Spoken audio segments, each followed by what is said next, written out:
Race fans, the Federated Auto Parts Dirt Car Nationals is bigger than ever. From January 29th through February 14th at Volusia Speedway Park. See the world of outlaws, sprint cars, and late models. Plus, American Sprint Car Series, USAC National Sprint Cars, the Super Dirt Car Series, and the Dirt Car UMP Modifieds. Ticket packages, camping, and more at DirtCarNationals.com. Next winter, head south. Every lap, every race, every bit of paint traded for every hard-fought place.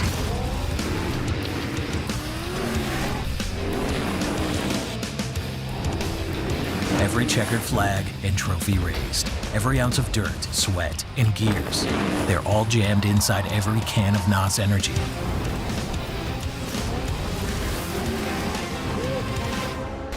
Go ahead, open up a can. If your answer to the summer heat is let it rain, we're looking for you. Join us at Toyota Racing.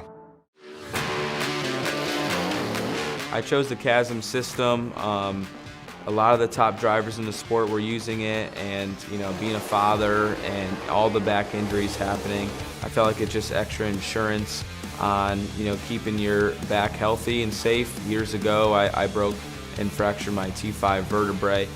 Since then, I've always been on top of my safety stuff, but I think the Chasm is just the next layer of being on top of the safety.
It's ARP fasteners for whatever you race. From 2 wheels to 4. Off-road, on-road, even water. From the flat track to the salt flats. Grassroots racers, weekend warriors, and pros alike trust ARP. Made in America quality, family owned and operated. When failure is not an option, it's ARP-bolts.com. No matter what you race. Looking for a refreshing change? Say goodbye to sluggish performance and reach for the one that won't slow you down. That's crisp. Experience the force of clean, pure oil coursing through your engine. No matter what you drive, Wix Filters is the clear choice. Here's to filtration that works as hard as you do. Wix Premium Filters. Performance starts here. At Pit Boss Jack's, we put in the work in the shop so you can put in your work at the track. Engineering, speed, durability. Pit Boss Jack's, like a boss. This is a Dirt Vision special presentation.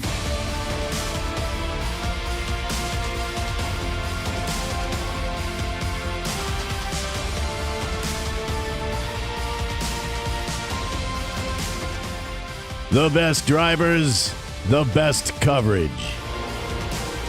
It's time to watch the greatest shows on dirt on Dirt Vision.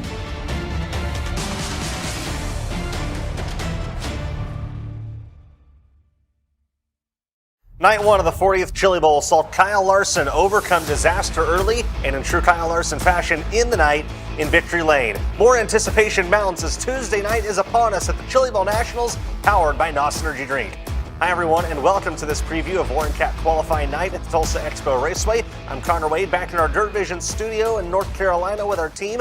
Dave Rieff and myself will again be with you on Dirt Vision and its social platforms until 4:30 p.m. Eastern. Remember to catch everything live on Flow Racing after our coverage. Let's look back at last night. First, let's take a glance at the O'Reilly Auto Parts Race of Champions. Christopher Bell said that whenever he went out for group qualifying, he didn't feel all that great, but he was surprised when he looked at the board and found out that he was quick time. He then helped himself by pulling a zero invert, putting him on the pole for the IROC.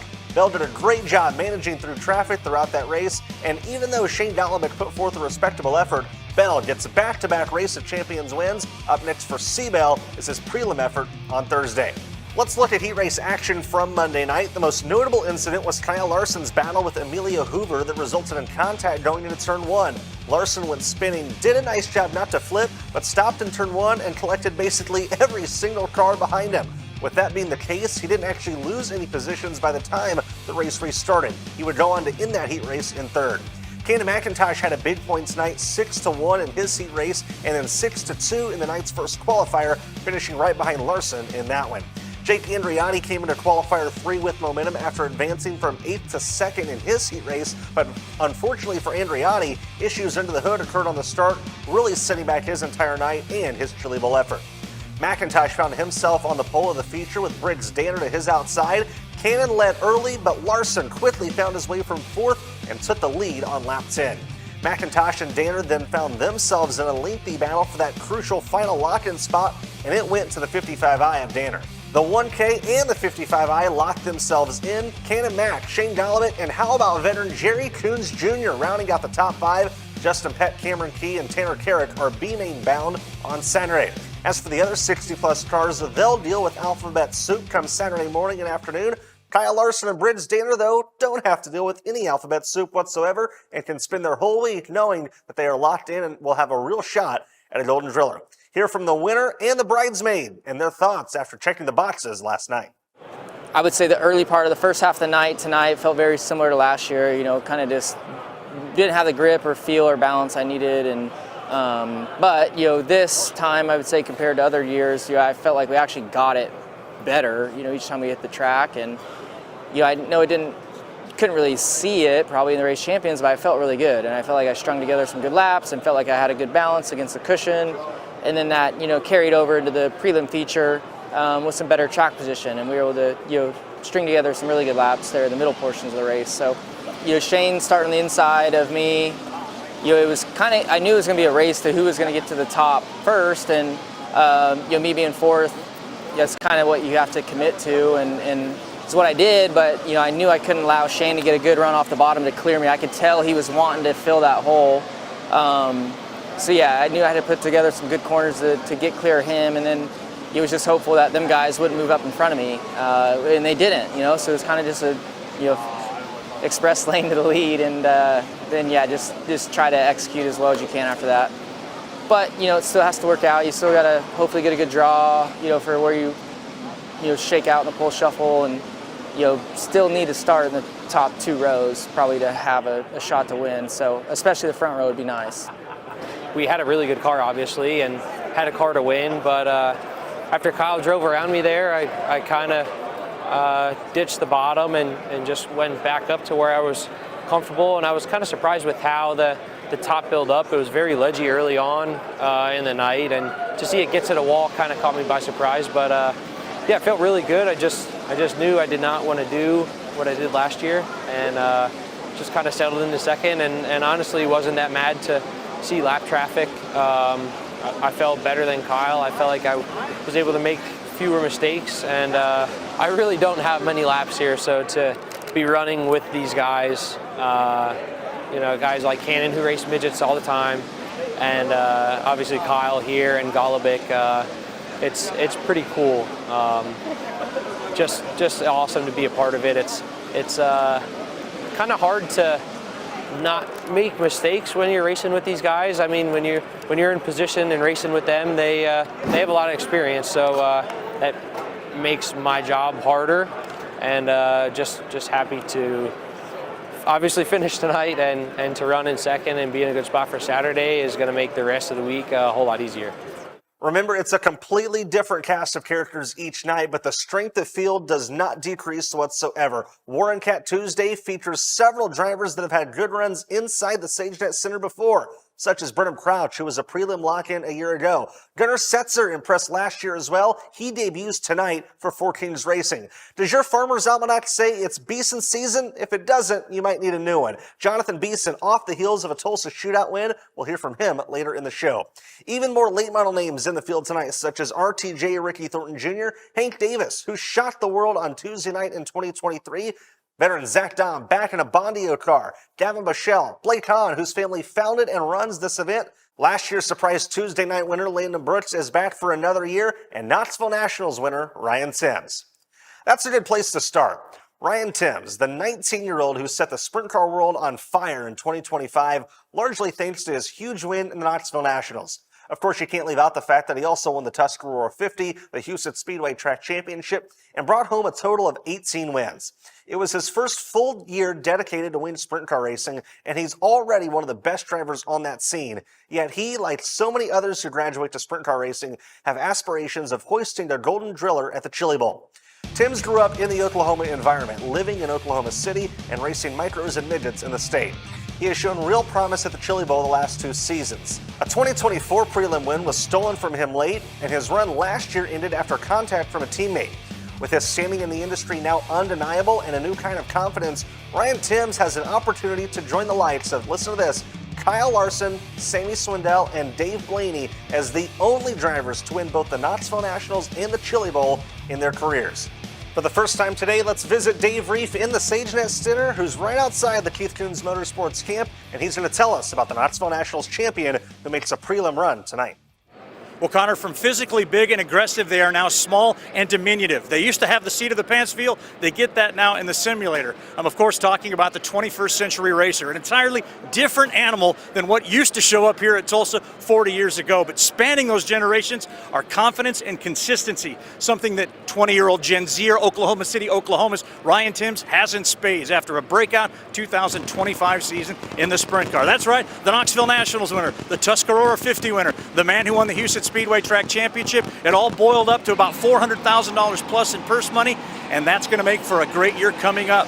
As the other thing that's a big factor in all of this is chemistry, and that is something that he had with Shane Liebig all season long as they prepared to team up again and chase even more glory in 2026. It's something he's already established with Keith Kunz. Remember, Tim started in the midget ranks and has moved his way up, so he knows these cars very, very well. But the one thing this team has yet to have is a great performance here at the Chili Bowl. There have been some flashes of brilliance, some speed, some great preliminary event starts, but it hasn't added up to very much yet. Having said that, that is why the 20-year-old Gen Zer is seeing a sports psychologist right now. Again, part of that 21st Century Racer we're talking about, making sure his head is right for tonight's races. But if everything should go right, after all, 19, he wasn't on my radar for the Knoxville Nationals, but at age 20, based on all his successes, he's more than on my bingo card tonight. The one thing, though, we do know, Connor, as well as you do, his dad's going to have that cell phone out capturing all of it as it happens live, not realizing it's all captured digitally for him, so he should just stand and watch the exploits of his fabulous 20-year-old son, Ryan Timms. Thanks, Dave. Looking forward to hearing from you again here in this next block. You've got a special guest lined up. Racing is coming up for night 2. We'll toss to a quick commercial break and be back with more after these messages.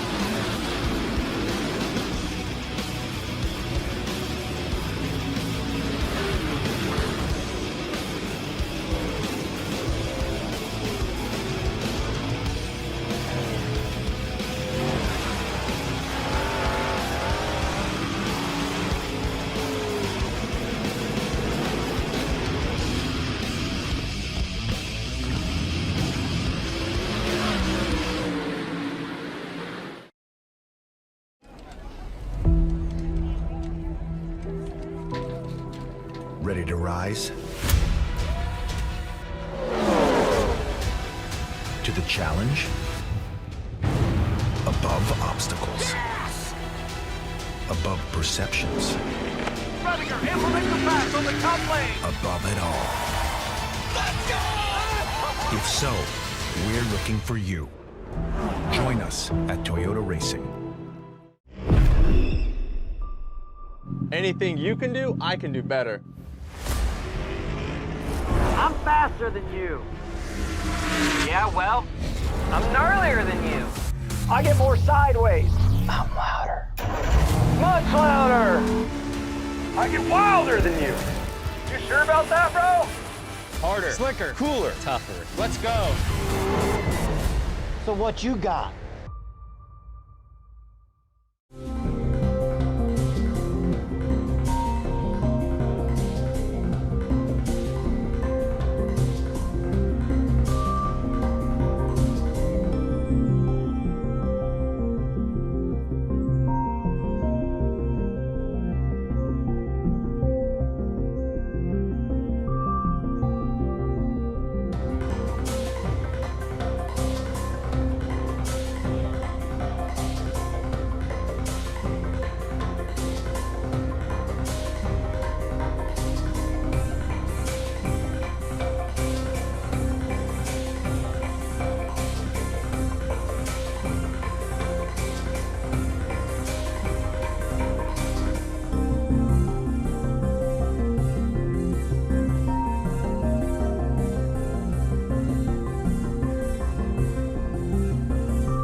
Some races you watch, some races you experience. June 17th through the 20th, the Huset's High Bank Nationals raises the stakes with $300,000 on the line, making it the highest paying sprint car race in the country. The Huset's High Bank Nationals, where will you be when history is made?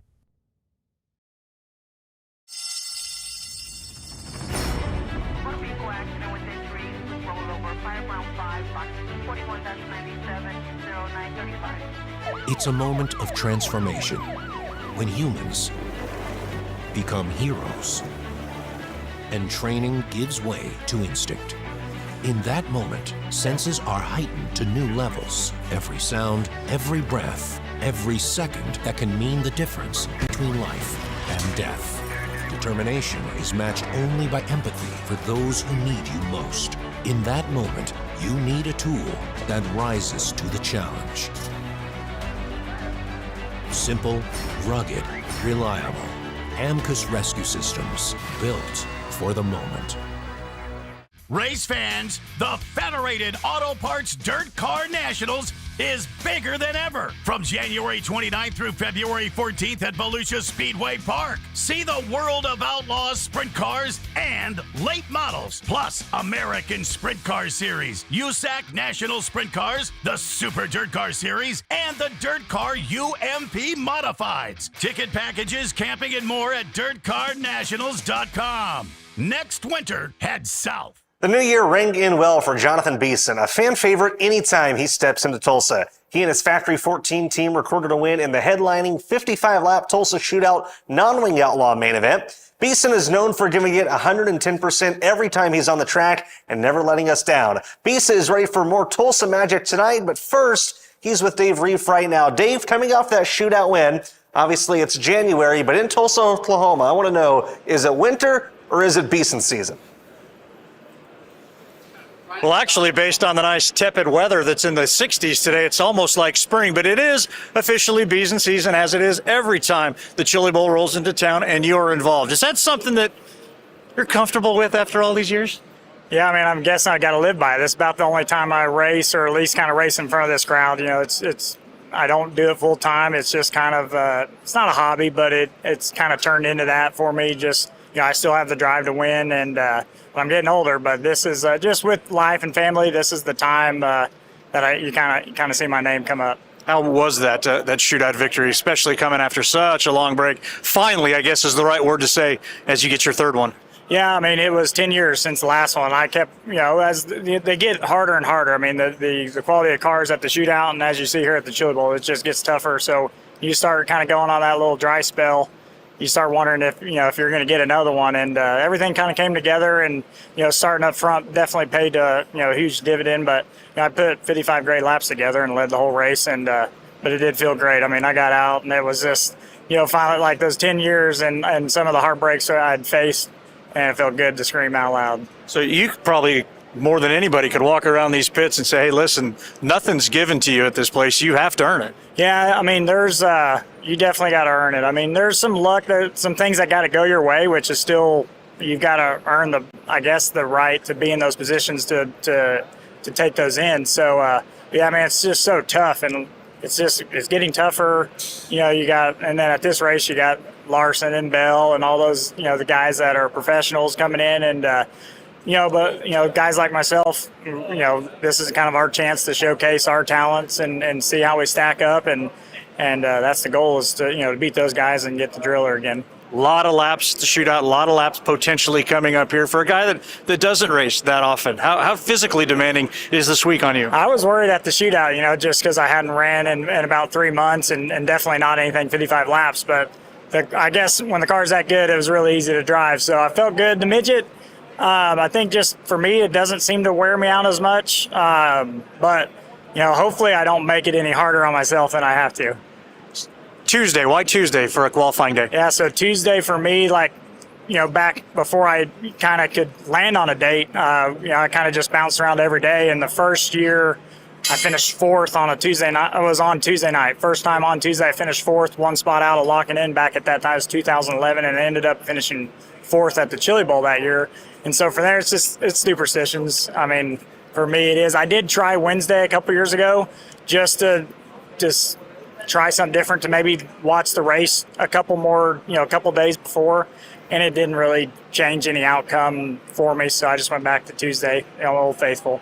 For a guy that, and a lot of these fans that come from great lengths to come down here, we obviously look forward to this for everything that it gives us. Midwinter racing, a break with nothing going on, but being from here, how does it take on an extra set of importance for you? Yeah, I mean, it's just like, I was nervous going up to draw my pill. I mean, it's just, for me, obviously, this is like the one big race that could, at this point in my life, it's not going to change my profession, but it's so important to, to kind of, you want to cement your name in some sort of history, and this is my opportunity. So just being here, I mean, and Bell's is an Okie. He's not anymore, but I want to be another Okie like him and Andy that could win it. And my years, I mean, the older I get, I'm sure my chances are getting smaller and smaller. So I need to take advantage of them. Well, I've got good equipment and still some skills left. Let's talk about this year's equipment. The HA is sitting right behind us here. What are you bringing to the party this year? Yeah, Jody Rosenboom built this car, and Esslinger supplied us a motor, and we brought Ferguson Superstore back on board. I mean, the car's plenty capable. We're just, I'm going to have to do my job and put it all together. It's funny, as I sit and come each and every year and discover new things about these race cars that I never saw, like where they put the transponder and how they attach it with duct tape. It's amazing. I am questioning your nameplate above. Why the S? Why red? Honestly, we'd have to ask Jerry Hockett. He's the one that designed it, and last year he did that too. So I think he just kind of makes it unique. I mean, I don't know that anybody else has it, so maybe you can find my name out there. I've actually seen it on a couple of different, whether you split the name or whatever, and I'll go ask those drivers to see what other kind of fun answers I can get. Wife and kids, how's the family? Yeah, married, 4 kids, ages 14 to 3, 3 boys, 1 little girl, and I mean, that's another reason, between my family and my professional life, we own a lawn and garden business, sell lawn equipment, and I mean, that's kind of just taken precedent really ever since really 2008 was kind of when I got out of what I thought was what could have been a professional career. Just had to go and start working and make a living, and I wouldn't change anything. That's just the cards I was dealt, and I'm thankful to still be racing and still have some talent left that I can compete or feel like I can. But my kids will be out here a little bit, and you might come by this pit, and they're going to be going crazy and crap everywhere, probably. Much like my family. Random question. I always wonder, obviously everything you buy for your business, you put into use almost immediately. A shootout, Chili Bowl primarily, you're doing some other things to justify this expense behind you? Yeah, thankfully Jody came up and stepped up and built this car. Me and him became great friends. He's a super nice guy, and then I've been able to take my cars that I own and do some other things with him that will help support throughout the year to race more. But I mean, it's a tough event. Everybody's got the best of the best stuff here, and you can't, if you want a chance of winning, you can't skimp by.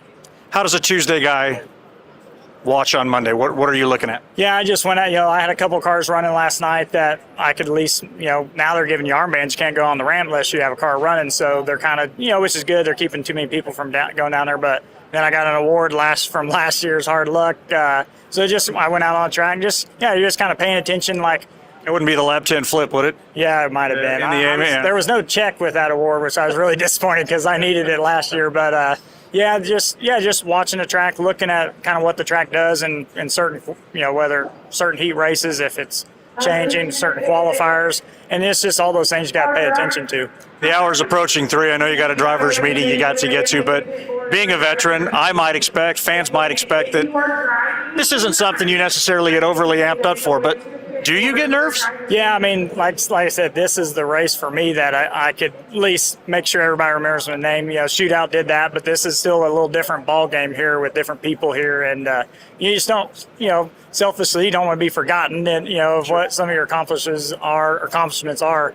And so this is kind of left on my bucket list is the Chili Bowl. We'll wrap this up with this question. You're a veteran of this, and nobody's got more laps out there than you. You know who you're up against tonight. Connor's going to ask me this question in just a little bit. So who are some of the people that you have your eyes on tonight besides your HA? Yeah, so this was 20 years, so we put a little 20-year celebration on my car, so that's just making me feel older. But, obviously Christopher Bell, coming in squeezing on Tuesday night, he's going to be tough. He just won last night and had an extra 30 laps that we don't have.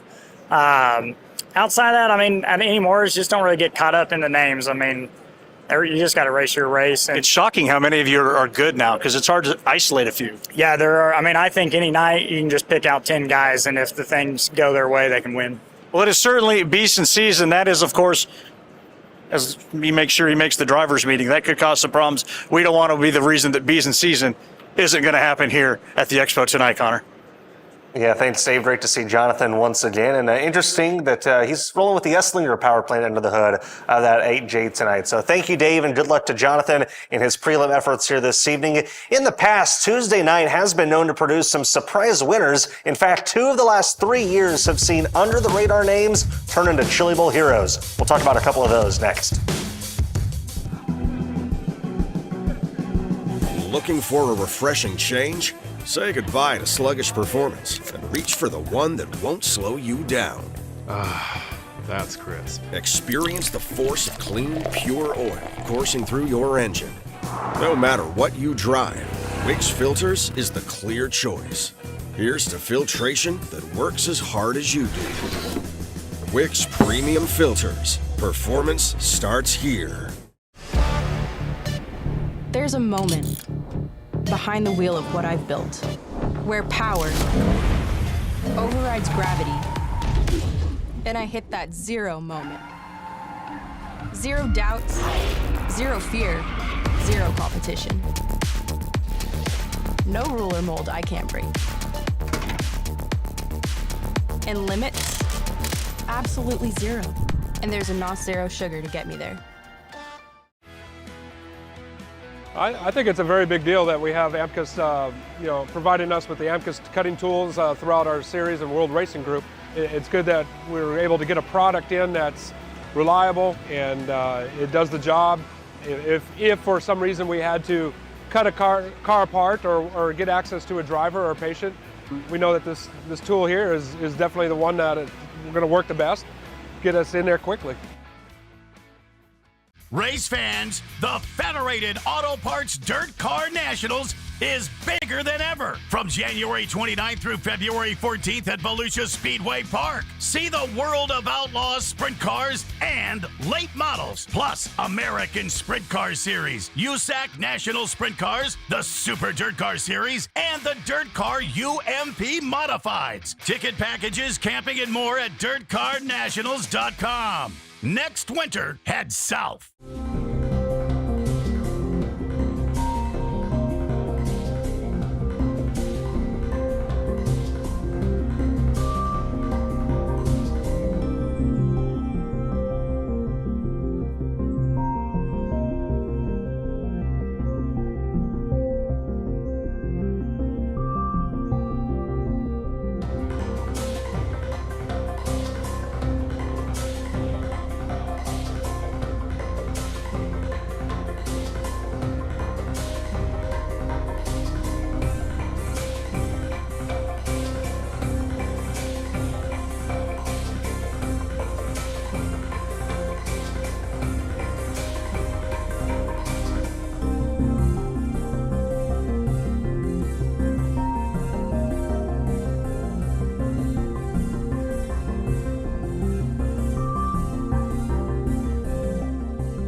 DMI Racing Components and Bulldog Quick Change Rears are developed, engineered, and manufactured to take you to victory lane. Whether you are a touring professional or a weekend warrior, the products offering you the best value, reliability, and performance come to DMI and Bulldog. Innovation Racing Components, proudly made in Lancaster, Pennsylvania, USA. Visit diversifiedracing.com to learn more about the complete line of DMI Racing Components and the Bulldog Quick Change Rears.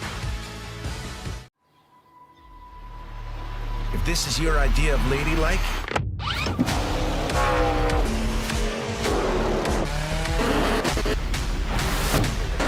you're gonna fit right in. Join us at Toyota Racing. At Pit Boss Jack's, we put in the work in the shop so you can put in your work at the track. Engineering, speed, durability. Pit Boss Jack's, like a boss. This copyrighted Dirt Vision broadcast may not be retransmitted, reproduced, rebroadcast, or distributed in any form without World Racing Group's written consent. Copyright infringement is a federal crime. Back on Dirt Vision with more Chili Bowl pre-race coverage. 1 year ago on Tuesday night, a 21-year-old from Rio Oso, California, and a graduate of the Outlaw Kart ranks, Landon Brooks, broke through for Matt Wood Racing and scored a win in a very impressive breakthrough. It stunned the racing world and, of course, Landon himself as well. He backed it up, too, running around the podium most of Saturday and finishing 5th in his first ever Saturday finale start. Brooks is back again looking for more and looking to prove that his results last year were not just a fluke.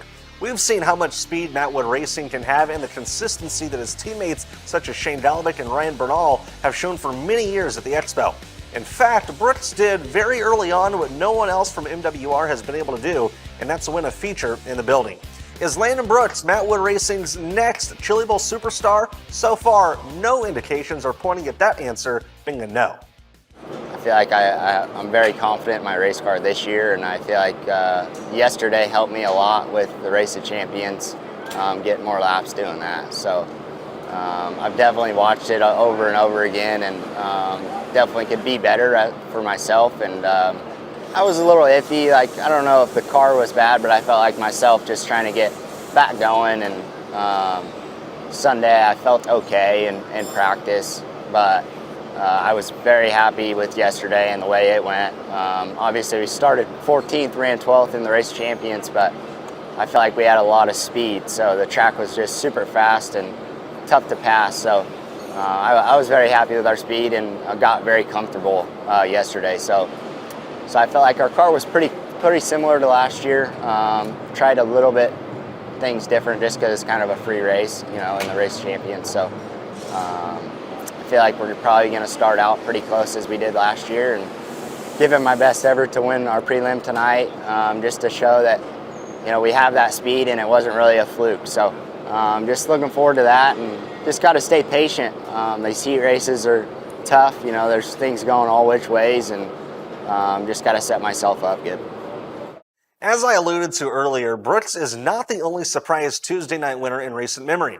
Hank Davis came out of absolutely nowhere for a Chili Bowl prelim win in 2023, and his stock since then has only gone up. He's gone from a local Oklahoma dominator to an ASCS national winner, sweeping the short track nationals at Texarkana last October, and a true outlaw ride with Michael Dutcher for the upcoming season in the sprint car world.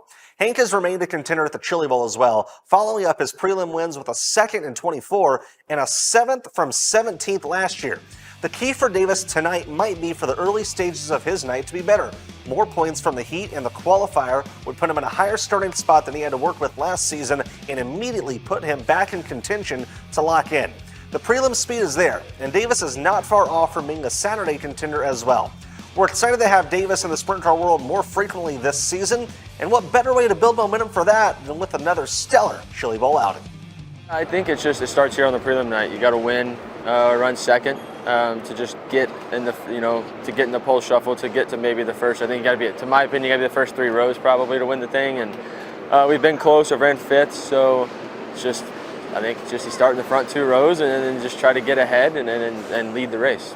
I don't know. I'm like a 6th. I'm like a start 6th and heat 6 or 7, something like that, where it starts widening out, where you can make passes. But obviously, Cannon showed yesterday that you can pass when it's hammered down. So if you got a good enough race car, you can move around. And all the guys back here, Skip Holtgren, the discount buyer's discount air conditioner, and all these guys, and yeah, Skip and all them guys are giving us a good piece, and we've got a good notebook over time. We've all got a really good relationship. Me, Matt, Bobby, Dave, Jake, Scotty, all of us. We've all got a really good relationship. So yeah, it's all just a bunch of like dudes just hanging out, and honestly, to me, this means more to me than Knoxville probably will. And if I ever got to win that, this is home, man. Like a Golden Driller, I don't know what they feel like. I've never picked one up. I won't until I can maybe win one. So, just gonna try to get one, and that'd be the best trophy I ever have.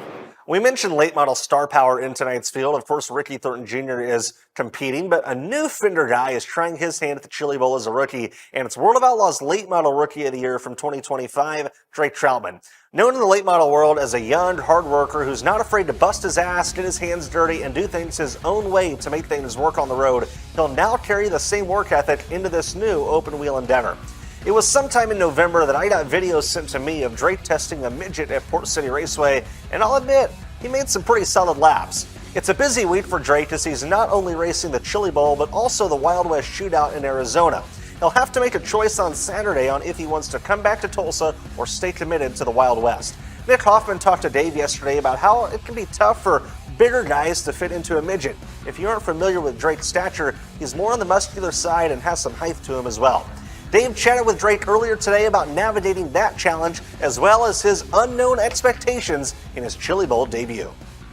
Just came through with like a bunch of mutual friends, like me and GR. Obviously, I drive for GR Smith, on our late model side, and he knew of a couple guys that was involved in this deal, like Shane Meal, and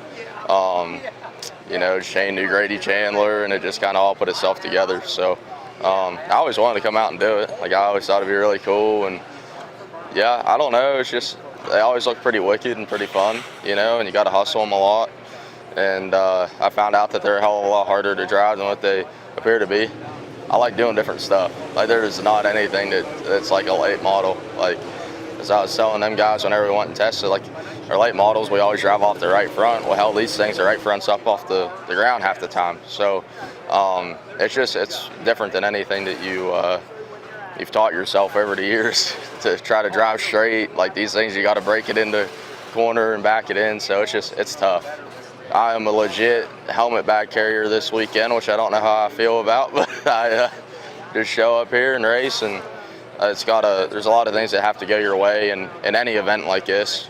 And let alone that, like I said, I've been in it for 30 laps, so it's not like I'm a midget racer by any means. So just come out here, not look like a fool, and have a fun night. It's really my expectation.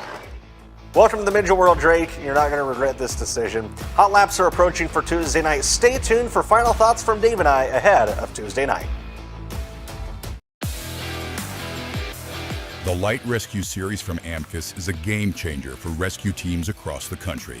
Amkus engineers listened and made changes based on the feedback of those in the field. Gator grips allow for minimal slippage. The rotating handle and ergonomic design allow rescue teams to put this only 46-pound tool wherever it needs to go, saving lives faster in the moment. The motor is a lot faster. It opens the blades a lot quicker than normally you would. And it's also made of carbon fiber and titanium parts, which makes it very rugged for us to use. Simple, rugged, reliable. To learn more about the Light Rescue Series, visit amkus.com.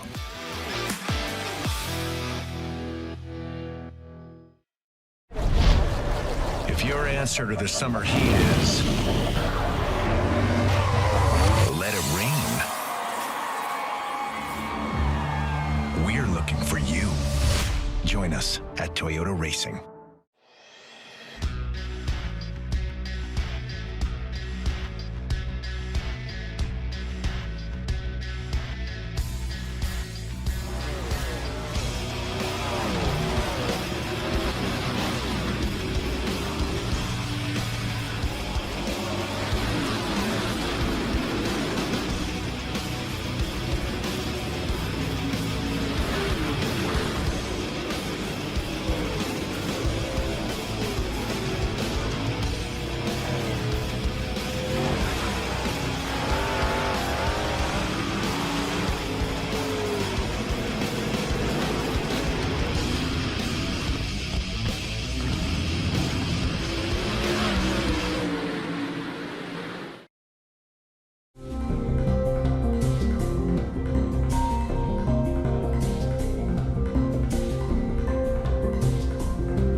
It was just a no-brainer for me. I felt like over the years there's been so many back injuries and so many people getting hurt. Scott Kaufman and everybody at Chasm Racing Products have come up with a system that basically supports your back. It gives you that little bit of cushion that you need when you get in those wrecks or that downforce collision, and I feel like next level cutting edge technology that just helps us as drivers just be that little bit more safe. I'm thankful for everything that Chasm Safety Products has done, and I think that they're going to continue to innovate, and it's only going to get better and better for the future to come.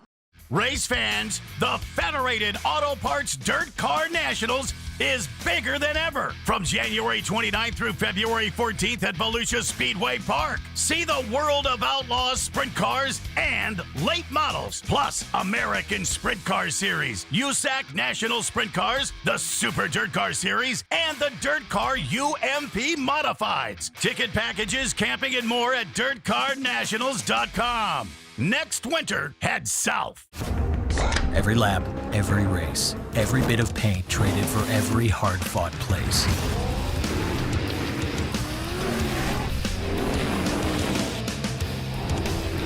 Every checkered flag and trophy raised. Every ounce of dirt, sweat, and gears. They're all jammed inside every can of NOS Energy.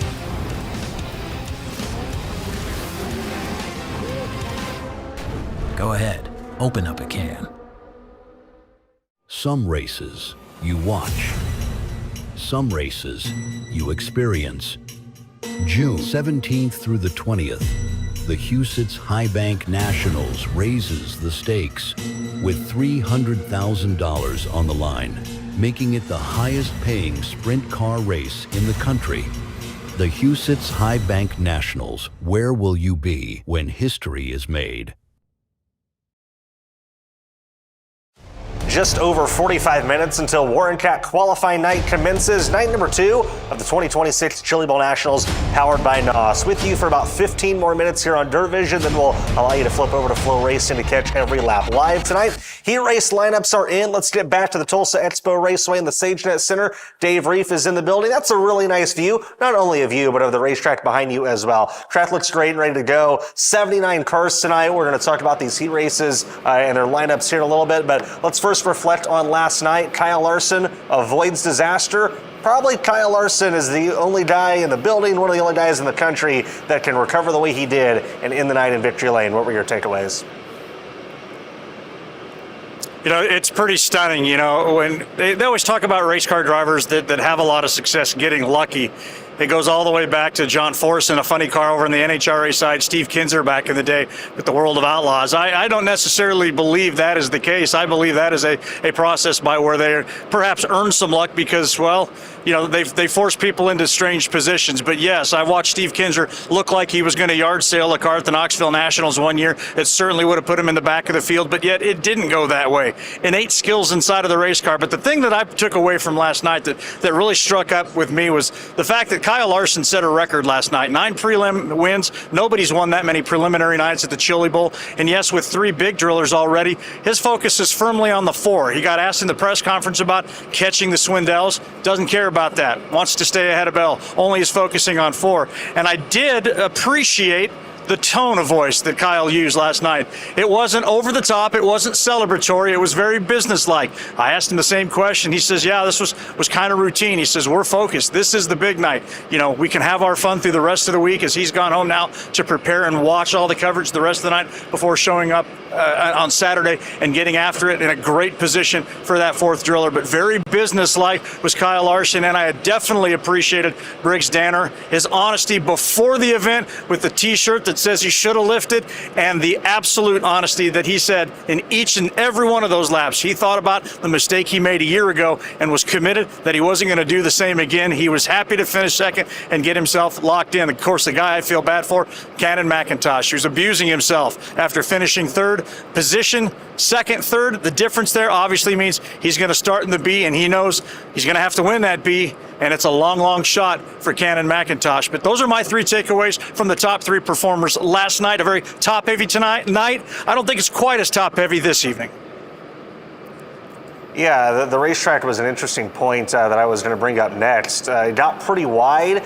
Good cushion on the top of the racetrack that I thought Larson executed with so much precision, and I thought that's what allowed him to win. Never opened up his entry once, and of course when you open your entry up, you open the door for guys to slide you, and Larson really protected himself in that fashion. But you know, last year I think the Chili Bowl and even the ends of last year's Tulsa Shootout kind of became famous for this big cushion that was literally right on the wall. They call it the Larson line. You had to literally drive on a ramp right on the concrete wall, it seemed like, if you wanted to run that high side. Last night, a little bit more of what I would consider a crawl, more mature cushion. Do you think that theme continues, or by the end of the week, are we back to what we saw last year where you've got to run the wall? I think it's only inevitable with the number of cars here. It's just going to go that way. Guys want to widen this racetrack out the best they can, and they'll push that issue all weekend long. Some of those guys, Kyle especially, king among them, loves running that line. When you can go up there and just slide it up on the wall, use that transition up onto the wall. Guys are starting to race that way. This is that 21st century thing I was referring to earlier today with Ryan Sims. That's how these guys do it. So I absolutely expect it to continue to creep up each and every night to where by Saturday night, by main time, yeah, we're going to have that line. But what I look forward to tonight, Jackson Steele and I have been walking around talking with people. Love to see that bottom come in a little bit better, a little bit more moisture perhaps on the bottom of this racetrack. But you know, there's one thing I've become smart enough to do, and that is not question track people. They do an incredible job here that starts just as soon as everybody's off of the racetrack behind us last night. They worked till 6 in the morning, let this thing sit till just a few hours ago, and as you can see behind me, they're getting it ready for Tuesday qualifying night here at the Chili Bowl. That bottom looks like it's got a little bit more moisture in it tonight. We have some time before we get into these lineups. I do want to pat myself on the back just for a minute.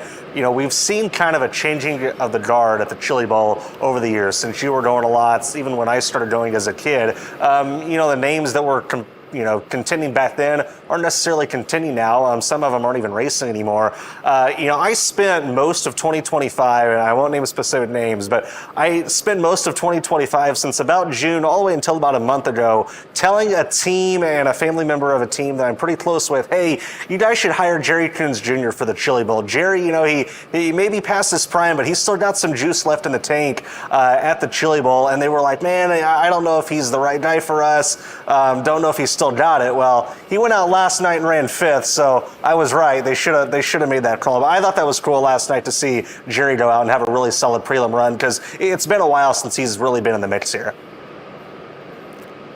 I'll be curious as you continue into your 30s and 40s and eventually get into the 50s and keep coming back to the Chili Bowl, how you reflect on what you saw 30 years ago, the names that we're seeing now, and how we remember them. Because I remember back in the 1990s, names like Corey Kruzman and Dan Boris and, of course, Sammy Swindell before Kevin came, and, just some of the great old names back when there weren't so many super teams, and getting on these big, long runs were tough, with, of course, the exception being the Swindells. But Jerry Coons Jr. is certainly one of those guys that's hanging out, has had a lot of time to sit and talk with Sammy Swindell. We go all the way back to the World of Outlaw days in the 1990s when I didn't have the appropriate reg for him to fix his race car. Shame on me. I try to make sure that 9/16, I believe, is with me each and every time I go out right now. But I love the old guys. In fact, I spent a lot of time over in the pits of J.J. Yaley, just kind of shaking it down with him, going back to the days of the Copper World Classic and running at places like Manzanita and out at PIR back, as it was called back then, in the Four Crown days. And I hold on to those days dearly. But yes, the 21st Century Racer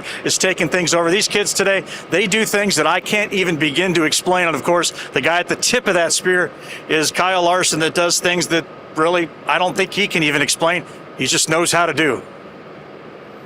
So let's get into these heat race lineups. 79 cars signed in for competition tonight, as I mentioned, and it looks like, similar to last night 9, just like last night 9 heat races on the card. Let's go ahead and take a look at those lineups here. We'll get back to you in a second, Dave. Heat race number 1, it's Kyle Beelman and Keely Bryson on the front row. Bryson, of course, the only female to ever make the Chili Bowl finale. Jet Barnes, row 3 is a really interesting row. Jet Barnes driving for Kevin Swindell as a youngster. Parker Price Miller returns to the Chili Bowl. Heat race number 2, Roger Crockett, a veteran, kind of like Jerry Coons Jr. on the pole. Christopher Bell won the Race of Champions last night. His team car, Caden Brown, goes tonight. Brown on the outside of the front row. Keep an eye on that car and see if the C. Bell cars continue to make speed. Landon Brooks shocked the world on Tuesday night last season. He's going to roll off 6th in Heat 2. Incredible opportunity for him to make some passing points. Heat race number 3, Ryan Timms on the pole. He's got to win that heat race more than likely if he wants to be a qualifier. Timms considered to be one of the favorites for tonight.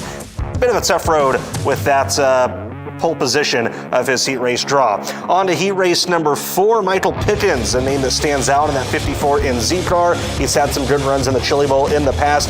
Gunnar Setzer debut for 14 tonight outside of row number 3, working with Matt Westfall's operation for the first time. Setzer, a really impressive run at the Chili Bowl last year, in the mix to lock in on his prelim night. Just missed the show on Saturday, but still took home Chili Bowl Rookie Awards. He comes back for year 2. J.J. Yaley, Dave was talking about him earlier on, famous for one of the most, the biggest super runs in Chili Bowl history. He's at the tail of that heat looking to pass some cars. Heat race number 5, John Heidenreich, former Chili Bowl champion, returns this season starting 3rd. Brenham Crouch is going to roll off in P4. Crouch, remember, locked in through his prelim last year. A very impressive run. Could he be the next Tuesday breakout that we see?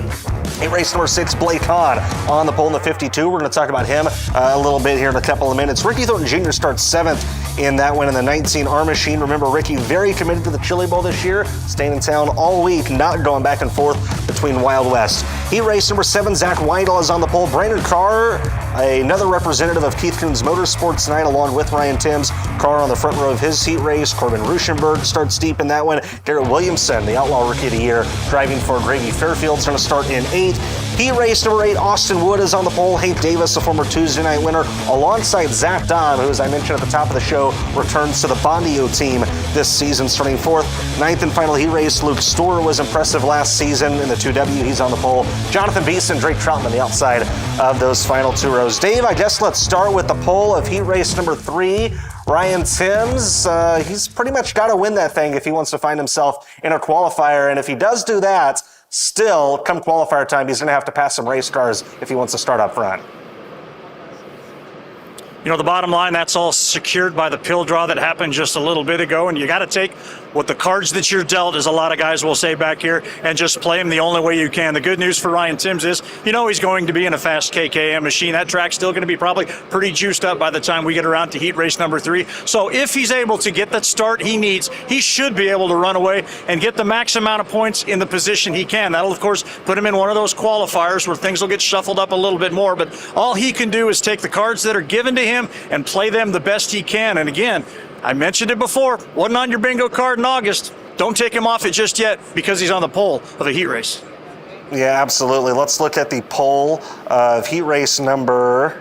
Let me find it, see which one it was. Oh, well, it doesn't matter.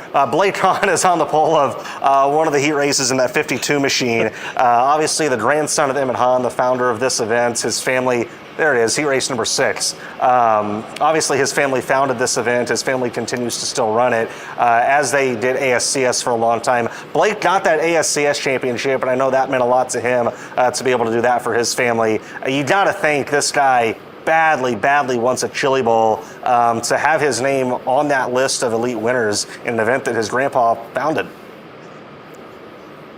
I would imagine so, especially based on that trophy holding his grandfather's image on it right now. Blake Hahn would certainly probably bring the roof down here at the SageNet Center if he was able to do it. And don't think this guy can't. Hey, listen, all it takes is a little bit of luck. And again, starting from the pole maybe doesn't put him in the best points position, but he's been around this place so many times. He's made 5 A mains on Saturday, with 8th being his best back in 2020. He's had 3 podiums on a qualifying night. And again, if things go his way tonight, max points as best he can in the heat race. We'll see what happens with the qualifying race after that. We'll shuffle up the deck and deal. But Blake Hahn would be one of those guys, an Oklahoman, with so much history in the Hahn family here. He would absolutely bring this place to the ground. He's had some good runs at the Chili Bowl in the past. Common theme throughout the show that we've talked about, surprise winners on Tuesday night. I don't know what it is about Tuesday night for some reason. A couple years ago it was St. Davis back in 2023. Last year it was Landon Brooks. Definitely could see one of those do it again, but maybe we see another new surprise winner. I got 2 names for you that would definitely be on my radar. Brenham Crouch, you know, we've heard Brenham's name in the sprint car world. You know, he's been through a lot of ups and downs trying to get to, you know, a high level that he feels like he can be at. Last year at the Chili Bowl, he was very impressive. Career, in my opinion, probably the best race I've ever seen him run in anything in his career. On his prelim night, he locked in. And Gunnar Setzer, a kid that I think people sleep on from Indiana, USAC Sprint Car Rookie of the Year, last year's Chili Bowl Rookie of the Year, in a Fast 4 Kings car. Crouch and Setzer, they could be in the mix tonight. Would you agree? I would absolutely agree. In fact, you know, they do this Chili Bowl pool every year. People get it 1, 2, 3, 4 different things going on.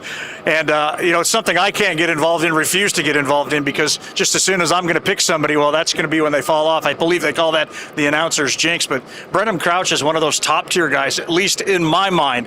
Again, I'm basing all of this information off the years of racing that I've seen here and what I saw from him last year. Very calm, very composed, did exactly what he wanted to do, minus the one position he was off there. But Brenham Crouch is certainly one of those guys to keep your eyes on. And I never doubt any of these new kids coming out. I tell you what, all you got to do is walk past the Keith Coons pit and just look at it. It looks like, respectfully, it looks like a daycare over there as these kids wait for their cars to go. So Gunnar Setzer is another one of these kids whose vertical career path looks like it's going to continue on, and he would be a surprise, yes. But I'll tell you what, probably much like Ryan Timms, after the initial shock of that surprise of winning the Knoxville Nationals, when he goes on and does what he does after that, well, that's pretty much what's expected. But should that happen for Gunnar, or again for Brenham Crouch tonight, hey, the sky's the limit for those guys. Very much so. You know, obviously Ryan Timms is a favorite, but hasn't been in a midget very much at all this year. Ran obviously a little bit there on the West Coast, I believe, but not a lot of midget races. I don't know that there's a clear-cut favorite tonight. I think it's kind of wide open. Last thing I want to talk about before we go off air here. Last night, the points threshold was really high all night. It was a higher than usual points threshold to lock into a qualifier, higher than usual points threshold to lock into a feature or out of the qualifier. Do you think that continues? And what do you think that makes it go through a driver's mind, knowing that, hey, I might have to be a little bit more on it than I usually am just because of how high those thresholds have been so far? Well, I don't necessarily see that trend continuing. I'd like to see it come down a little bit tonight for a couple of different reasons. A, we talked about the fact that this isn't such a top-heavy group coming at you tonight. And hopefully this racetrack will widen out a little bit earlier in the heat races. All you can do in your heat race is take the cars that are given, I've talked about that numerous times, and get as many points. It's the qualifiers and then, of course, the feature passing points that are going to matter. And, with the top three putting on the best show all night and not too many people making a huge charge from the back, I think with a little more even playing field tonight, that points threshold is going to come down. The surprise winner, that is going to be a possibility tonight. A surprise second place as well, because remember, they lock in the top two. So I think that points threshold comes down tonight, and we're going to see probably an even more balanced, probably more exciting race from beginning to end this evening. And for fans that maybe are unaware, haven't followed Chili Bowl stories this week, yes, Tuesday night, typically Buddy Kofoid night, at least in terms of the favorite. Buddy ill, so he is skipping out on this year's Chili Bowl. Dave, thank you so much for all your insight. Hope you guys have fun watching and spectating tonight. We'll see you back here ready to talk more tomorrow. All right, have a good night, Dave. Thank you very much. And thank you to all of you for watching day number 2 of our Dirt Vision Chili Bowl pre-race coverage. Enjoy Warren Cat qualifying night. It's the 40th annual Chili Bowl Nationals powered by NOS. Right now, flip over to Flow Racing. About 30 minutes is when cars will hit the track for hot laps. In terms of tomorrow, same bat time, same bat channel. Day 3 preview coming at you on Dirt Vision. Until then, enjoy night 2. This has been a presentation of Dirt Vision, a World Racing Group property. For information about upcoming broadcasts, follow us on social media, including Facebook, X, Instagram, YouTube, and TikTok. You can also watch more than 2,500 classic races and shows anytime at dirtvision.com or the Dirt Vision app.